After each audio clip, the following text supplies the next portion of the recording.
Irmãos,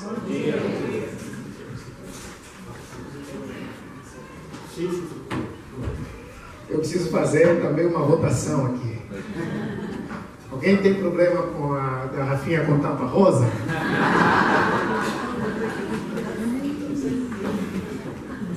Lá na faculdade o pessoal vive pegando meu pé. O problema é que é da minha esposa, mas eu gosto demais dessa garrafinha. Todo lugar que eu vou, eu levo. Às vezes eu viajo sozinho para pregar, eu levo a garrafinha para lembrar da Emelinda. Irmãos, meu nome é Dilson Nóbrega, eu sou angolano, você já deve perceber pelo sotaque diferente, o português mais de Portugal. Vou provocar você, português melhor do que de vocês. Não, na verdade as diferenças estão nos tempos verbais. Nós falamos tudo no definitivo, né? A ideia infinitivo. A ideia é que vocês falam que as coisas estão em movimento. Você fala assim, estou indo, estou fazendo. E o angolano fala, estou a ir, fiz ou vou fazer, né? Então nós não usamos muito gerúndio. E algumas palavras que nós usamos que para nós são palavras muito legais, mas para vocês são ofensas. E eu estou há 5 anos no Brasil, né? Morando lá no sul do Brasil, agora estou em São Paulo de Janeiro. E eu aprendi que eu não posso falar algumas palavras, tipo propina.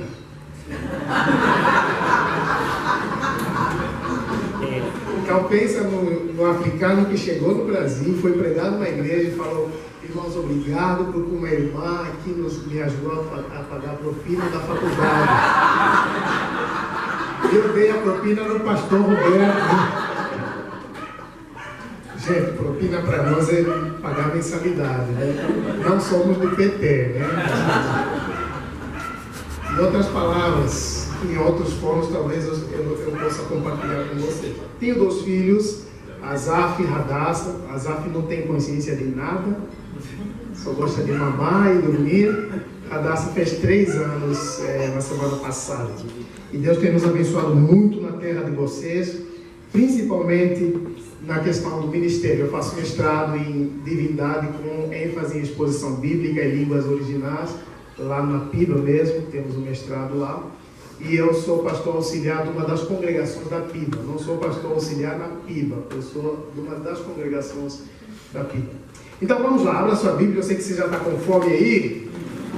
E eu gostaria que você comece primeiro o alimento espiritual, depois você pudesse ir para sua casa comer o seu alimento físico. Marcos capítulo 8.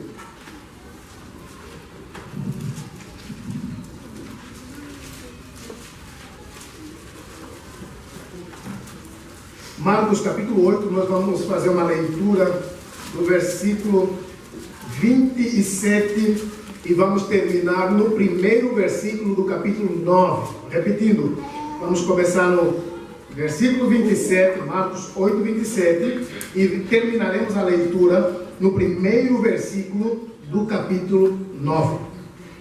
Então Jesus e os seus discípulos partiram para as aldeias de Cesareia de Filipe e no caminho perguntou-lhes: quem dizem os homens que eu sou? E responderam: João Batista, outros Elias, mas outros dizem que você é algum dos profetas. Então lhes perguntou: mas vocês, quem dizem que eu sou? Respondeu Pedro: tu és o Cristo. Advertiu Jesus de que a ninguém dissesse tal coisa a seu respeito. Então começou ele a ensinar-lhes que era necessário que o Filho do Homem sofresse muitas coisas, fosse rejeitado pelos anciãos e pelos príncipes dos sacerdotes e pelos escribas, fosse morto e que depois de 3 dias ressuscitasse. E isso ele expunha claramente. Mas Pedro, chamando-o à parte, começou a reprová-lo. Jesus, porém, voltou-se e, fitando os olhos aos seus discípulos, repreendeu Pedro e disse: arreda-te, Satanás, porque não cogitas das coisas de Deus, e sim das coisas dos homens. Então, convocando a multidão e juntamente os seus discípulos, disse: se alguém quiser vir após mim, negue-se a si mesmo, tome a sua cruz e siga. Quem quiser, pois, salvar a sua vida, perdê-la. E quem perder a vida por causa de mim e do Evangelho, salvará. Que aproveita o homem ganhar o mundo inteiro e perder a sua alma? Que daria um homem em troca da sua alma? Porque qualquer que nessa geração adúltera e pecadora se envergonhar de mim, das minhas palavras, também o Filho do Homem se envergonhará dele, quando vier na glória de seu Pai com os santos anjos. Disse-lhes ainda: em verdade vos afirmo que dos que aqui se encontram, alguns há que de maneira nenhuma passarão pela morte, até que vejam ter chegado com o poder o reino de Deus. Amém? Amém. Pai, nós continuamos nos submetendo à sua palavra.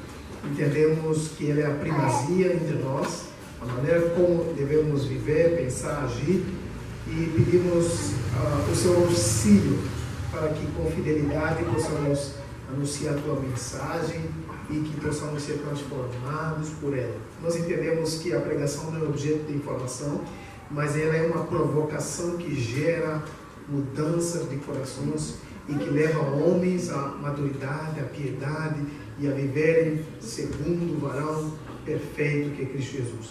Bendito seja o Cordeiro que foi morto, e ele nós anunciamos com paixão e em nome de Jesus. Amém. Amém. Queridos, o livro de Marcos é um dos livros fantásticos para você que gosta de assistir séries no Netflix. Esse livro é muito legal porque ele apresenta uma biografia de Jesus diferente de Mateus e de Lucas. É que Marcos não está preocupado em apresentar argumentos filosóficos sobre Jesus. Marcos não está preocupado em ser um teólogo erudito para apresentar a obra, a vida e obra de Cristo Jesus. Marcos está preocupado a mostrar os eventos da vida de Jesus. E no grego, uma das palavras que mais se repete, se você olhar o texto, é a palavra kai, que significa e aconteceu, essa ideia de movimento. É uma novela que está sendo contada por episódios. Episódio 1, segundo episódio, terceiro episódio. Essa é a ideia de Marcos. Só que no capítulo 8 que nós lemos, nós já estamos no 8º episódio. Eles têm 16 episódios, são 16 capítulos, você pode pregar 30 sermões, mais ou menos, e no meio você tem o capítulo 8, e o capítulo 8 é a conclusão de todos os capítulos anteriores, e o início do capítulo 9 até o capítulo 16. Mas o que aconteceu do capítulo 1 até o 8? Marcos provou para os gregos e os judeus que Jesus era o Filho de Deus, o Messias, esperado por eles. Então a preocupação olha comigo o capítulo 1, versículo 1, o que diz?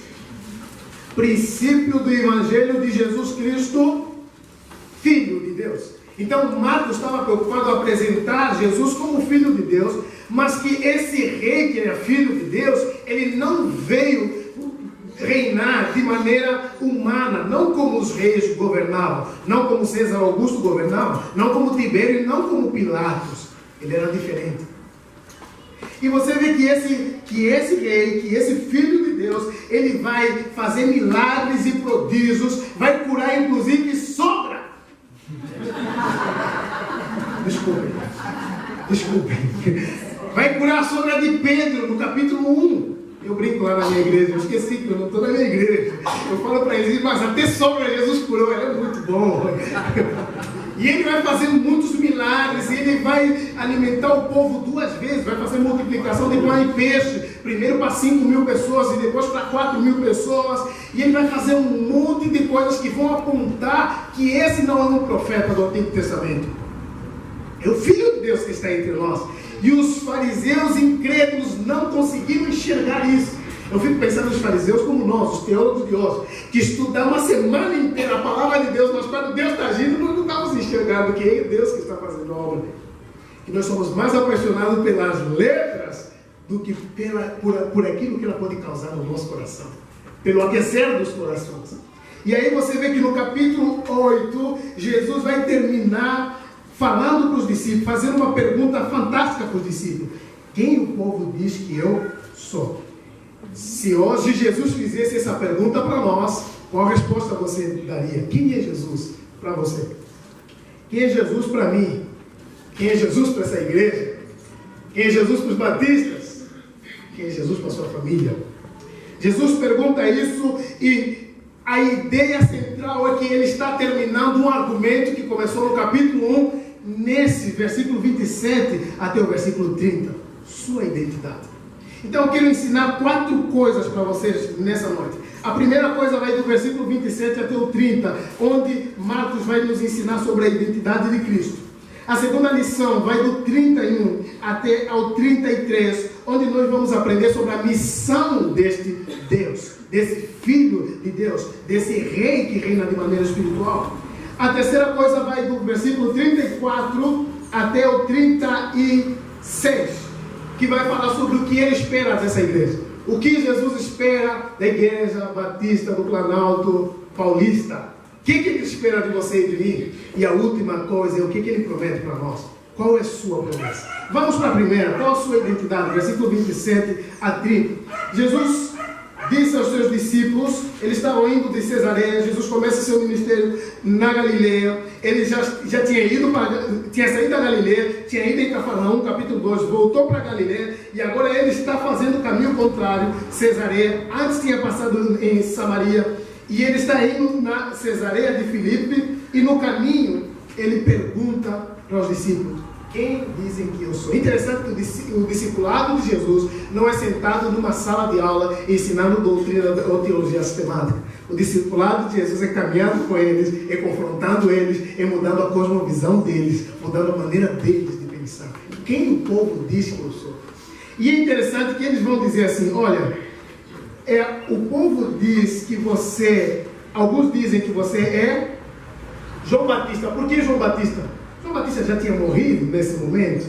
Por que eles dizem que... Por que o povo achava que Jesus era um João Batista que havia ressuscitado? Porque eles tinham uma crença que João Batista, após a morte de João Batista, ele ressuscitaria para atazanar quem? Quem? Herodes. Então eles tinham essa crença que João Batista precisava... Vocês lembram que João Batista chegava no palácio, onde Herodes ficava, e ficava profetizando, repreendendo Herodes, e aí os soldados viam, ele tinha que desencostar um pouquinho. E aí os soldados faziam uma barreira e ele continuava profetizando. E os soldados faziam mais uma barreira, quanto mais longe ele mais gritava, e Herodes não ouvia a repreensão de João Batista. Era o pé no sapato de Herodes, igual Elias era o pé no sapato de Acabe, sua esposa. Então eles falam: o povo acha que você é o João Batista. Mas a outra resposta é que alguns achavam que Jesus era Elias, porque havia muita similaridade entre Elias e João Batista. Na verdade, alguns acreditavam que João Batista era um Elias melhorado, era uma ressurreição de Elias.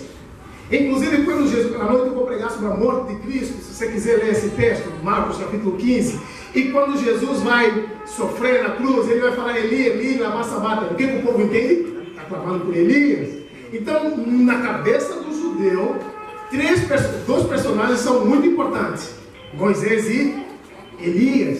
Um representa a lei e outro representa os profetas. Então eles vão confundir Jesus com Elias. Isso é uma ofensa, confundir o Filho de Deus como um servo de Deus, confundir o Filho de Deus como um mero profeta. Mas eles vão mais longe nessa ofensa deles. Eles vão dizer: alguns dizem que você é qualquer um dos profetas. É mais um dos profetas que vem em Israel. Mas para você entender sobre a identidade de Jesus, você tem que ler a história que antecede essa história. Qual que é? Qual que é a história que vem antes dessa? A cura do cego aconteceu em quantas etapas? Esse cego? 2. Primeiro ele chega até Jesus e Jesus intervém, coloca a mão nele e Jesus fala: o que você está enxergando? Ele fala: estou vendo homens como árvore. Alguma coisa está errada. Se você começar a ver as pessoas como árvore, sair na rua e ver pessoas como árvore, você tem que usar colírio, não é isso? Tem que colocar o colírio para ver bem as pessoas. E ele estava enxergando mal, e Jesus voltou a intervir, e aí ele conseguiu enxergar de maneira mais clara, visível. Por que Jesus precisou fazer isso 2 vezes? Ele não tinha poder de apenas falar e curar esse cego? Isso não aconteceu antes na história de Jesus de maneira alguma. Ele curou pessoas com palavras, ele nem viu. lembra da filha de Jairo? Ele nem viu, ele falou: será que Jesus aqui está enfraquecendo? Seu poder está ficando baixo? Está perdendo forças? Não.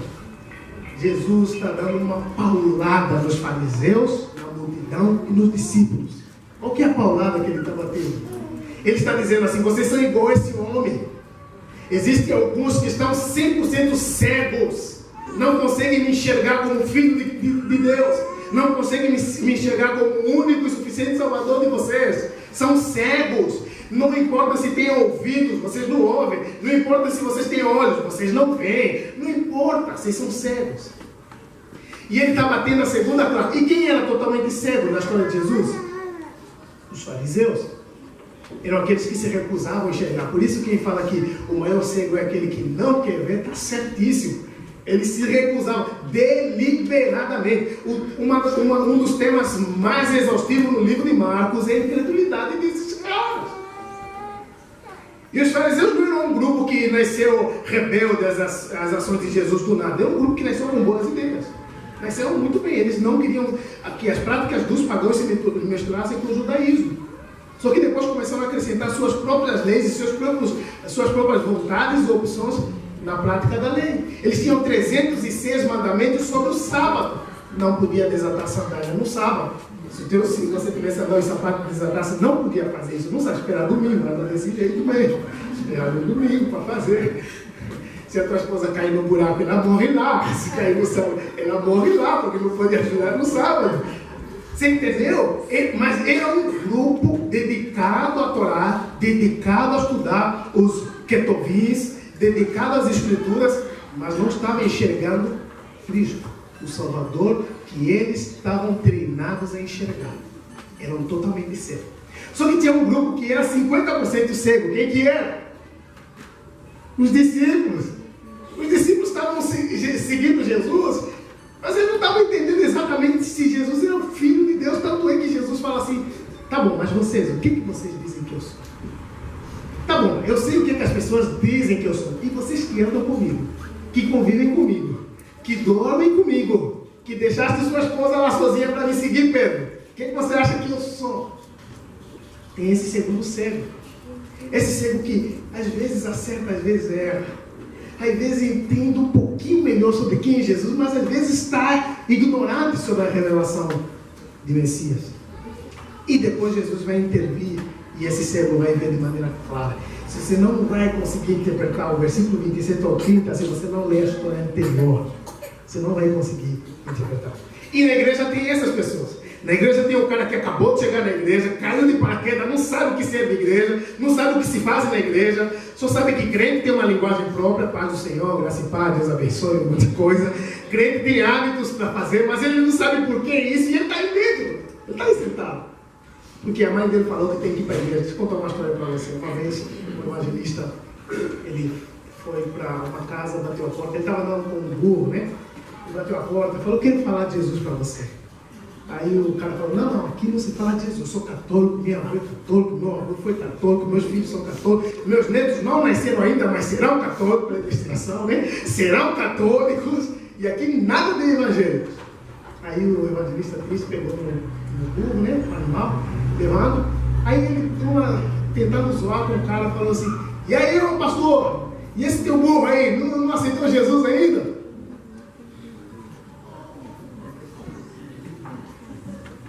Aí ele falou: não, ele é burro, o pai dele era burro, o avô dele era burro,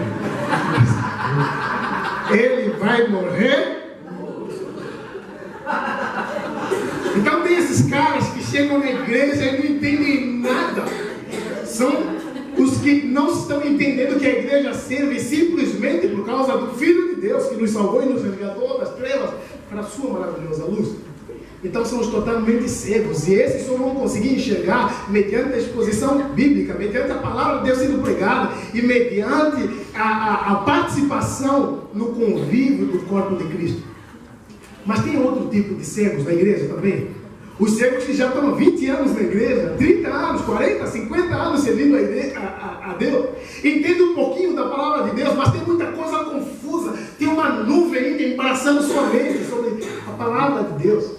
A palavra ainda não é tão clara. Minha esposa me pergunta, me explica a doutrina da eleição, porque eu não entendo. Eu falei, eu também não, filho. Me explica a trindade, eu não entendo. Eu falo, muito menos eu, mas eu creio nisso aí, eu sei falar disso, né? Então tem essas pessoas que estão 50% cegos. Mas o que Deus quer fazer em nós é abrir nossos olhos para que possamos enxergar que Ele é o Filho de Deus aguardado. Ele é a promessa que os profetas tinham profetizado. Ele é o Salvador da humanidade. Ele é o único que pode salvar o homem de seus pecados e de sua natureza pecaminosa. A segunda parte, eu estou correndo porque eu sei que vocês têm fome, gente. A segunda parte vai sobre a missão. Nós já entendemos quem Ele é. Mas então o que Ele faz? Qual que é a sua missão? Porque se você me apresenta o teu CPF, seu RG, eu entendi que você é angolano, que você tem X anos, que você é pai, beleza, mas o que você faz? Qual a sua profissão? O que você faz na vida? Tem que perguntar isso no jovem, né? O que você faz na vida, rapaz? Porque a ideia foi feita com um propósito, e o propósito é a glória de Deus. O que Jesus fez? Versículo 31. Então começou eles a ensinar que era necessário que o Filho do Homem sofresse muitas coisas, fosse rejeitado pelos anciãos, pelos príncipes, sacerdotes e pelos escribas, fosse morto e depois de 3 dias ressuscitasse. Isso ele expunha de maneira clara, mas Pedro, chamando a parte, começou a reprová-lo. Jesus vai falar para nós que o que ele precisa fazer, o que faz parte da sua missão, é exatamente aquilo que nós estamos fugindo, é aquilo que a igreja hoje foge. O que ele está dizendo? É necessário que o Filho do Homem faça o quê? Sofra. É necessário que o Filho do Homem faça o quê? Seja rejeitado. É necessário que o Filho do Homem seja morto e ressuscitasse ao 3º dia. Se ele não cumprisse essas 4 coisas, ele não seria um verdadeiro Cristo. Ele não seria nosso Salvador. Ele tinha que sofrer, ele tinha que ser rejeitado, ele tinha que morrer, ele tinha que ressuscitar. Isso fazia parte do plano de Deus antes da fundação do universo. Leia Efésios capítulo 1, vai responder isso para você. E Pedro, ouvindo isso, chama ele de parte e fala, não acredito que você falou isso, e no público, cara. Que mancada. Ô feio, você errou feio. E Pedro falou duramente para Jesus. Nós estamos te seguindo esse tempo todo, você me fala que você vai sofrer. Se você não sofrer, o que vai acontecer conosco? E Pedro usa Jesus usa uma expressão para corrigir Pedro que tem sido muito mal interpretada, a renda de Satanás. Então os crentes já acham que quando uma pessoa está errada, ele é merecedora do isso. Seu Satanás, era como se Pedro estivesse cheio dos demônios. Não, estou dando exemplo. Pois é, tá? Nesse momento, ser filho de Deus. Era como se Pedro tivesse cheio de demônio, né? A regra de Satanás. É isso que Jesus está dizendo, que Pedro é Satanás. A palavra Satanás também significa adversário. Então, tudo aquilo que se coloca contra o propósito de Deus é adversário da obra de Deus. É isso que Pedro está trabalhando. Eu fico triste, porque as nossas versões aparecem lá, a renda de Satanás, né? Mas se colocassem lá a palavra adversário, não ia dar esse tom que Pedro estava possuído, encapetado. Ele não estava encapetado. Jesus estava arrependendo o que em Pedro? A maneira dele pensar. Não pode haver cruz sem sofrimento. Não pode haver salvação da humanidade sem o caminho da cruz. Se Pedro conseguisse convencer Jesus a não ir para a cruz, o que ia acontecer? Nós não seríamos salvos. Então era necessário que ele sofresse, era necessário que ele morresse e era necessário que ele ressuscitasse ao 3º dia. As exigências, capítulo 34. Então convocou a multidão e juntamente os seus discípulos disse: se alguém quiser vir após mim, negue-se a si mesmo, toma-se a sua cruz e siga-me. Beleza, nós entendemos o que ele é. Ele é o Filho de Deus, ele é nosso Salvador, ele é o Cristo. A palavra Cristo, quando o judeu ouve Cristo, o brasileiro ouve Cristo, entende Cristo. O judeu ouve, o angolano ouve Cristo, entende Cristo. Beleza. O judeu ouve Cristo, sabe o que ele entende? Essa palavra? Ele entende assim: não acredito. Ele está dizendo que esse é o Mashiach, o Messias, aquele que os profetas disseram que ia salvar a humanidade. Aquele que Simeão, Lucas capítulo 2, disse que estava agradecendo a Deus por não ter morrido sem ver o Cristo, o Salvador. E o grego sabe como é que ouve essa palavra, o Cristo? Ele fala, não acredito, ungido.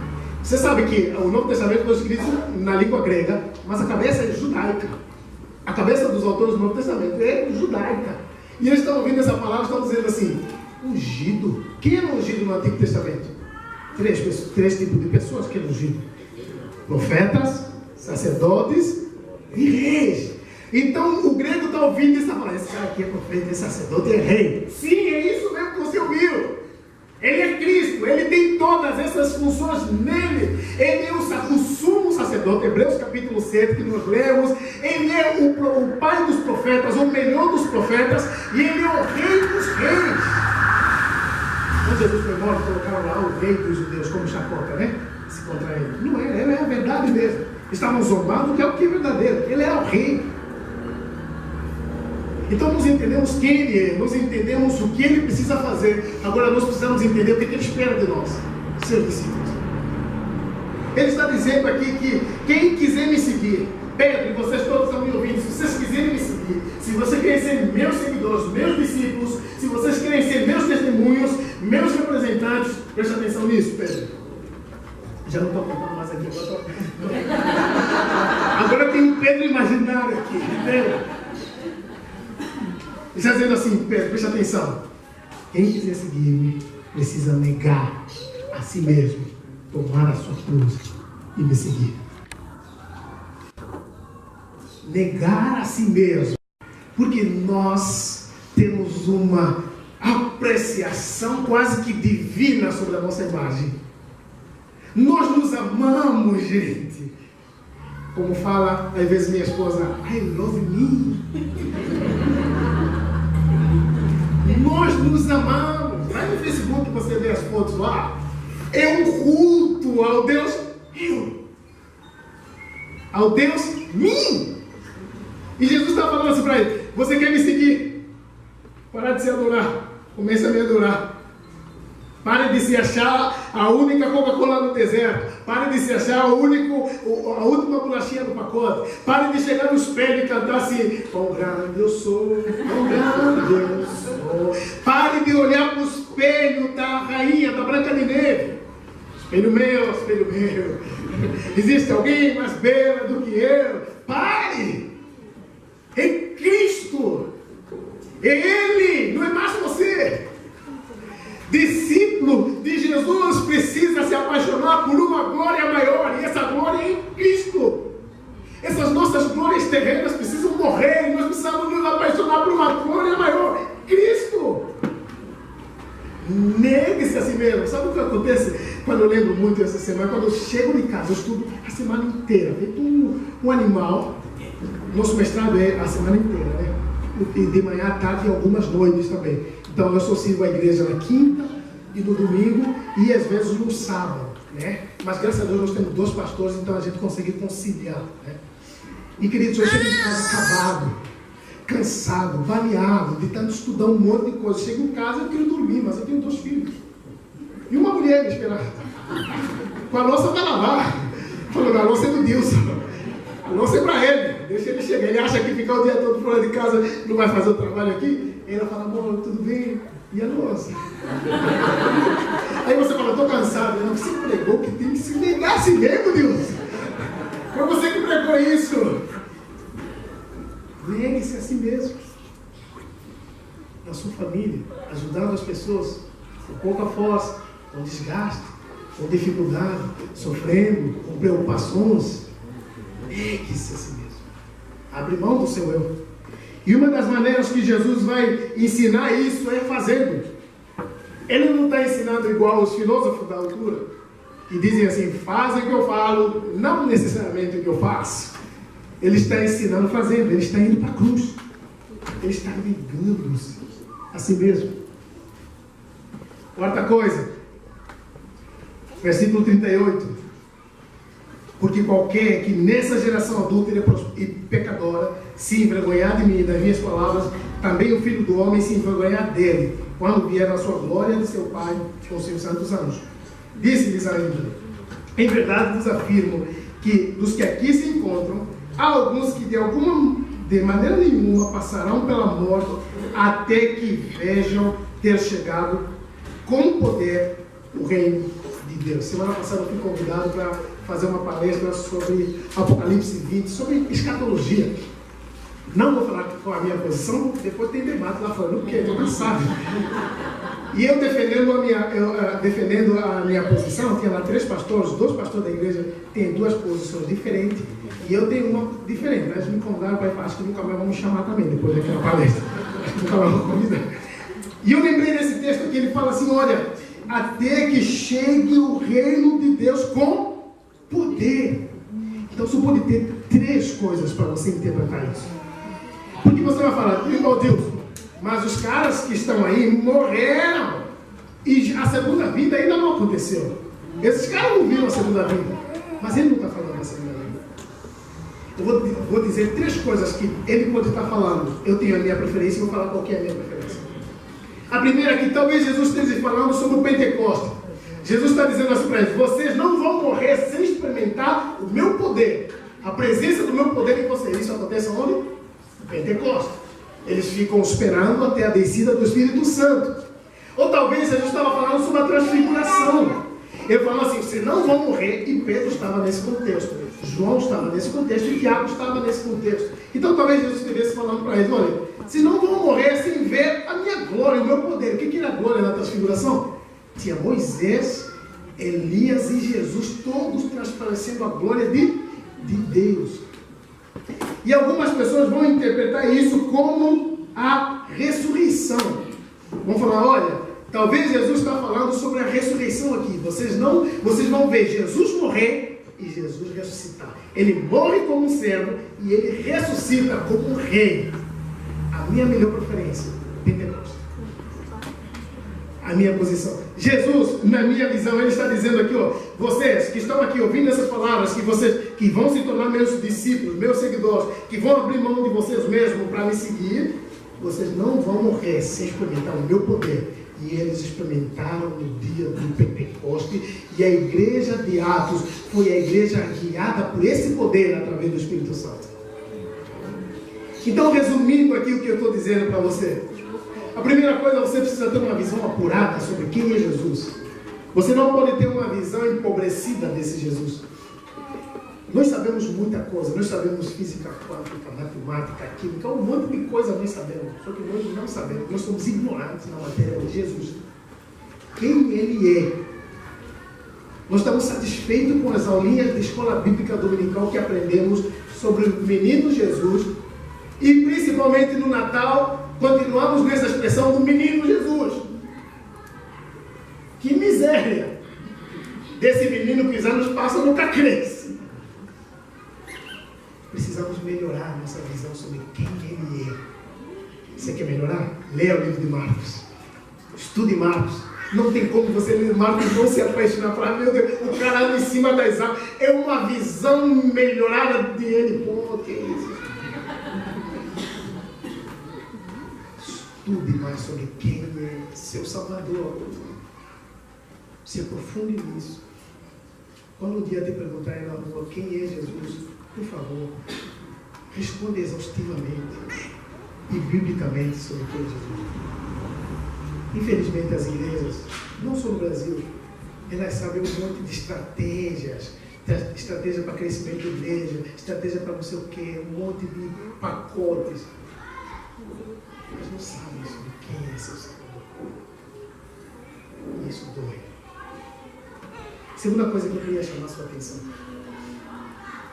Não há cruz sem sofrimento. Nós estamos seguindo o cara que carregou a cruz. Nós não somos homens de sucesso. O cara não fez a pergunta, né? Eu escrevi um livro e um monte de coisa. Você vai na internet e acha algumas coisas que eu tenho feito em alguns ministérios, e o cara perguntou, postou até no Face, né? Se eu me considerava um jovem de sucesso, né?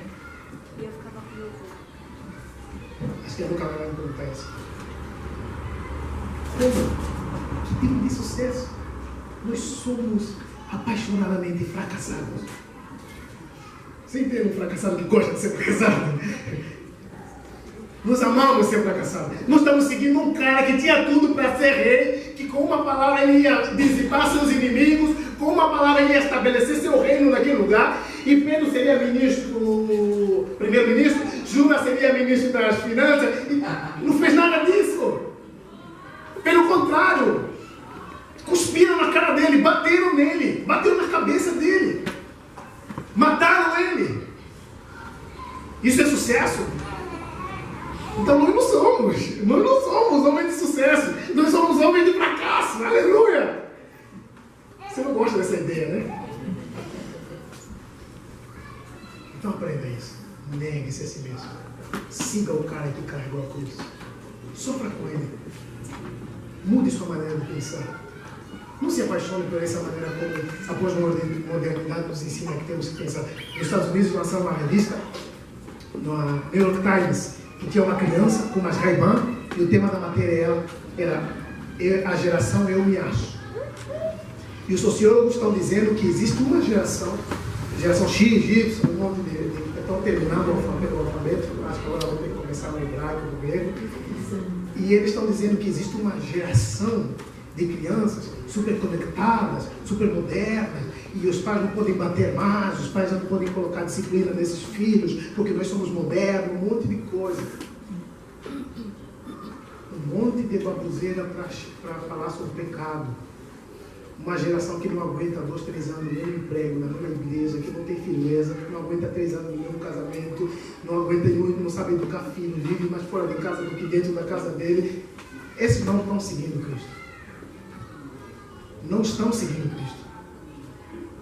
Siga o cara que carrega a cruz. E por último, eu queria chamar a sua atenção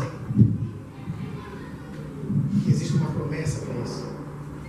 A promessa de que nós seremos participantes do poder de Deus. Não existe algo que mais deva seduzir o nosso coração do que participar da glória de Cristo, do poder de Cristo, do que ser usado por Deus, do que participar da família de Deus. Ser PCA de uma empresa é muito legal, é fascinante. Eu faço MBA em gestão de pessoas, eu trabalhei 4 anos com gestão financeira, isso é muito legal. Mandar nos outros é muito legal. Mas carregar a cruz, negar a si mesmo, é muito difícil. E eu estou aprendendo a cada dia sobre isso. Aprendendo a cada dia sobre isso. Por isso, meus olhos, eu gostaria de orar por você. Pai, nós somos gratos por Sua palavra. Nós somos gratos, Deus, porque se o Senhor se acovardasse, se o Senhor não sofresse, não morresse e não ressuscitasse, nós estaríamos desastrosamente perdidos. Não teria solução para nós. Mas a Tua morte nos deu vida. Nos tornaste participantes da Tua obra. E esses leves sofrimentos que passamos nessa vida não se comparam com a glória que há de ser revelada em Cristo Jesus. Por isso te bendizemos, quando sofremos pela causa de Cristo, quando somos caluniados por termos famílias conservadoras, bíblicas e éticas, quando somos caluniados por termos educação firme em nossos filhos, nisso teu nome é glorificado. Ajuda meus irmãos também a seguir o cara que carregou a cruz, abrir mão de si mesmo, a enriquecer sua visão sobre o seu Salvador e a participar da glória de Cristo Jesus. Nós oramos em nome de Jesus. Amém.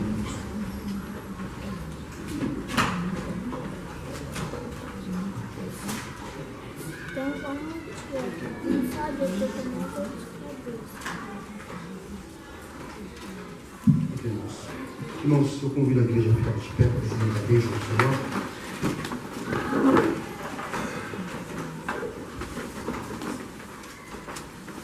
Senhor Jesus, guia nossos passos, glorifica o Teu nome e faça-nos, Pai, testemunho da Sua glória. Leva a Teu povo a Sua paz. Em nome de Jesus. Amém. Passamos para as últimas.